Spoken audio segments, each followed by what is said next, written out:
On May 6, 2025, the world watched as President Trump met with newly elected Canadian Prime Minister Mark Carney. The meeting, held at the White House, was intended to smooth over the increasingly strained relations between the two neighboring countries. However, the meeting took an unexpected turn when President Trump, known for his unconventional approach to diplomacy, proposed that Canada become the 51st state of the United States. Prime Minister Carney, who had just secured a decisive victory for the Liberal Party on a platform of opposing U.S. annexation, swiftly and unequivocally rejected the proposal.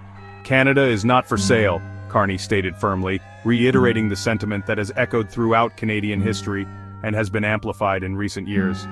This exchange, captured by news cameras and rapidly disseminated across the globe, immediately ignited a firestorm of controversy and speculation. The audacity of the proposal and the decisiveness of its rejection laid bare the deep-seated tensions and complex relationship between the two North American giants. The dramatic encounter between Trump and Carney unfolded against a backdrop of escalating trade disputes. Just weeks before the meeting, President Trump, in line with his America First policy, slapped a hefty 25% tariff on a range of Canadian goods, including steel. Trump defended the tariffs as essential measures to safeguard American jobs and industries from what he perceived as unfair competition. Carney, however, vehemently criticized the tariffs, arguing that they were not only detrimental to the Canadian economy, but also harmful to the deeply integrated industries of both nations. He called for a return to the negotiating table, urging a more collaborative approach to resolving the trade imbalances that had become a persistent thorn in the side of U.S.-Canada relations. The tariff war, the latest in a series of trade skirmishes between the two countries, further exacerbated the existing tensions. It underscored the divergent economic philosophies of the two leaders and highlighted the challenges of maintaining a harmonious trade relationship in an increasingly interconnected, yet increasingly protectionist, global economy.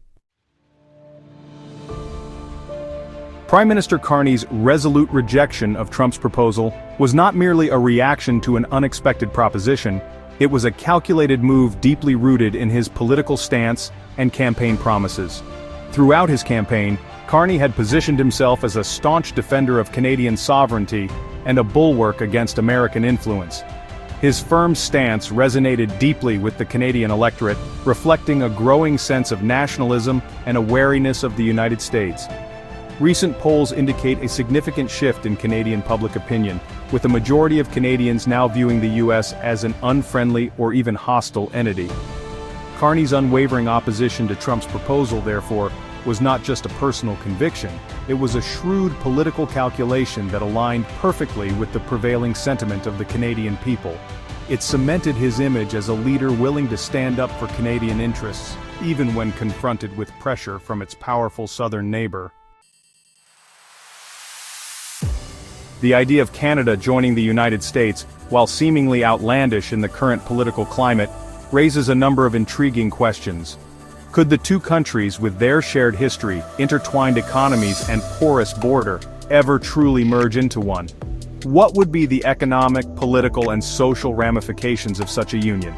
Would the cultural identity of Canadians, fiercely proud of their distinct heritage and values, be subsumed by the dominant American culture? Or could Canada, as the 51st state, exert its own unique influence on the American political landscape, potentially shifting the balance of power and reshaping the future of the United States? These questions, while hypothetical for now, invite us to consider the complex dynamics between these two nations. They compel us to grapple with the enduring allure and potential pitfalls of continental unity, prompting a deeper reflection on the future of the U.S.-Canada relationship in an increasingly uncertain world.